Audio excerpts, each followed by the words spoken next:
राधे राधे मेरे प्यारे भाइयों बहनों माताओं व बंधुओं, संस्कार की बातें चैनल में आपका स्वागत है। बंधुओं, आज की संकष्टी चतुर्थी के दिन मैं आपको सुना रही हूँ संकष्टी चतुर्थी व्रत कथा।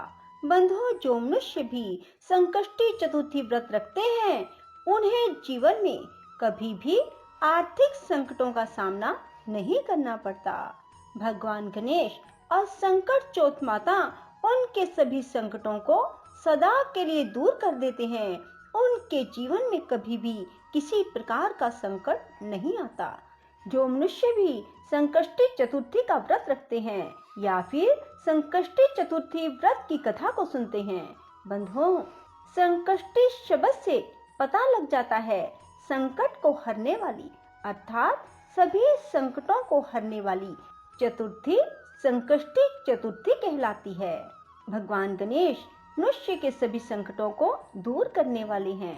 कृष्ण पक्ष में आने वाली चतुर्थी को संकष्टी चतुर्थी कहा जाता है।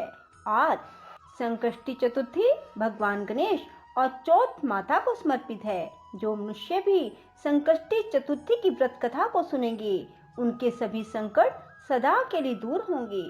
उनके जीवन में कभी भी धन की कमी नहीं रहेगी।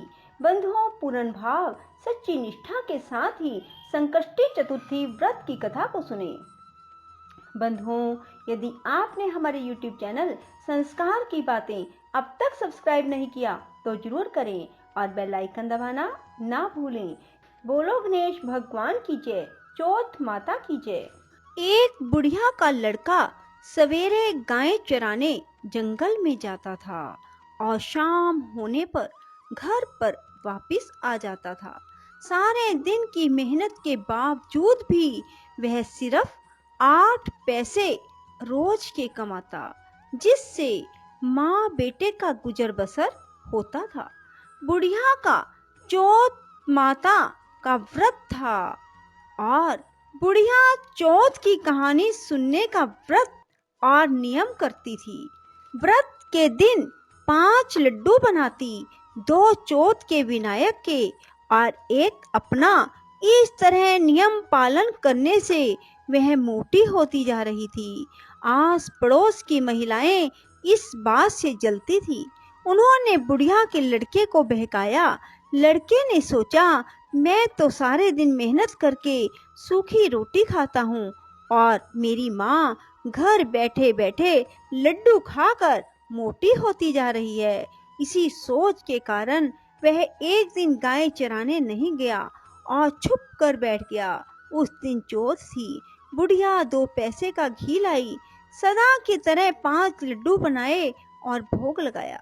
लड़का चुपके चुपके सारी रात देखता रहा।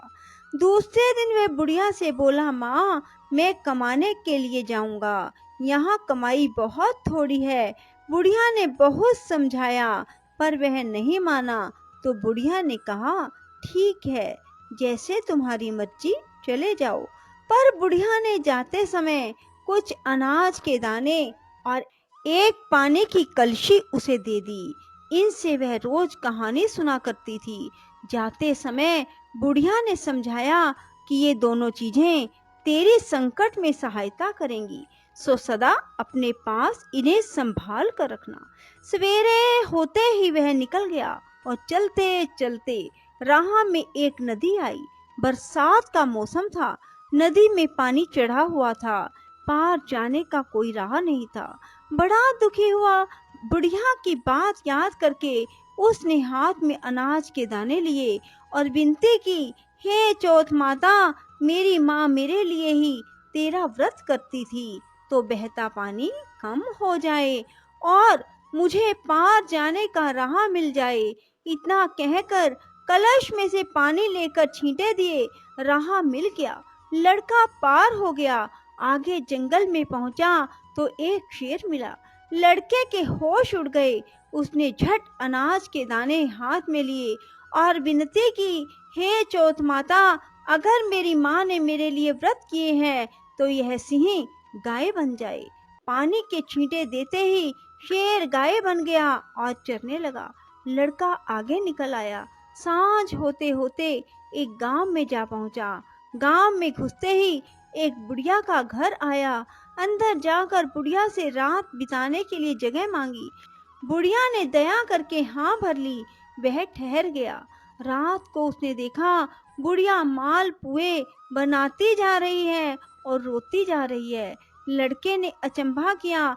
बुढ़िया ने बताया, बेटा, यहाँ का राजा छठे महीने एक पकवान पकाता है और पकने के लिए हर बार एक आदमी की बलि दी जाती है। उसका नियम यह है कि बारी बारी हर घर का एक आदमी लिया जाता है। आज मेरे 7वें लड़के की बारी है। उसको आज मालपुए खिलाऊंगी। सुबह होते ही राजा का बुलावा आ जाएगा। लड़के ने कहा, माँ चिंता मत कर, कल तेरे लड़के के बदले मैं जाऊंगा। बुढ़िया ने कहा, दूसरे के बदले कौन मरता है, मैं तुझे क्यों भेजूं? लड़के ने कहा, नहीं, मैं जाऊंगा, ला मालपुए मुझे खिला दे। बुढ़िया ने मालपुए खिला दिए। लड़का खाकर सो गया। सुबह होते ही राजा का सिपाही आया। बुढ़िया ने उसे लड़के को उठाने के लिए बर्तनों की आवाज की और बड़बड़ाना शुरू किया। लड़के की आंख खुली, बात समझ गया और जाने के लिए तैयार हो गया। जाते वक्त उसने अपनी लाठी और कंबल बुढ़िया को संभलाई। कहा, मैं आकर ले जाऊंगा। बुढ़िया ने कहा, मैं संभाल कर तो रख दूंगी, पर मैंने तो गए हुए को आज तक वापस आते नहीं देखा। पर यदि तुम विश्वास रखते हो तो ठीक है, भगवान तुम्हारी रक्षा करे। लड़का चला गया। जगह पर जाकर लड़के ने देवताओं को याद किया और अनाज के दाने निकालकर पानी की घंटी ली और चौथ विनायक को याद करके अपने चारों तरफ देखा और एक चौकी पर बैठ गया। कजावा चिनकर आग लगा दी गई। तीसरे दिन कुछ कम्हारों के लड़के खेलते हुए उधर से निकले। उनके हाथ में से एक पत्थर का टुकड़ा उछलकर कजावे पर जा पड़ा। पत्थर पड़ते ही उसमें बर्तनों की टंकार निकली। बात सारे गांव में फैल गई। लोगों ने अचंभा किया। नौकर चाकर भेजे गए। कजावा खोला गया। कांसे पीतल के बर्तन निकले। भीतर से आवाज आई, भाइयों, कजावा धीरे धीरे खोलना, अंदर आदमी भी हैं। उन्होंने सुझाव दिया कि यदि यह आदमी की ही आवाज है तो तुम डरो मत। आखिर सारा कजावा खोल दिया गया।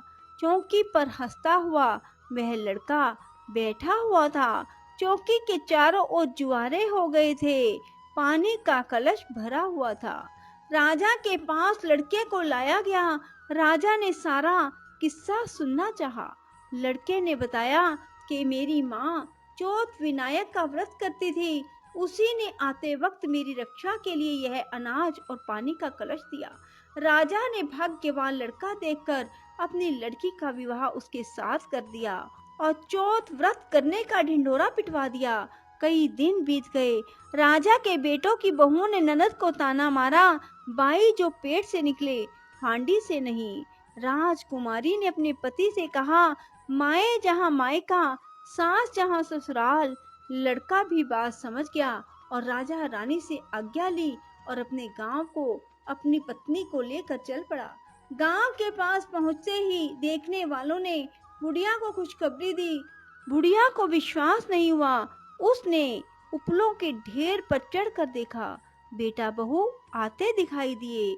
बुढ़िया ने चौथ विनायक को बार बार नमस्कार किया। बेटे बहू ने आकर बुढ़िया के पैर छुए। घर में आनंद छा गया। गांव में चौथ के व्रत का ढिंडोरा पिटवा दिया गया। सब कोई चौथ का व्रत करे, कहानी सुने। 12 नहीं तो 4, 4 नहीं तो 2 महीने चौथ के व्रत जरूर करें। बोलो चौथ विनायक की जय। राधे राधे। जय श्री कृष्णा। बंधुओं, यदि आपको हमारी वीडियो पसंद आए तो इसे लाइक करें और शेयर भी जरूर करें। धन्यवाद।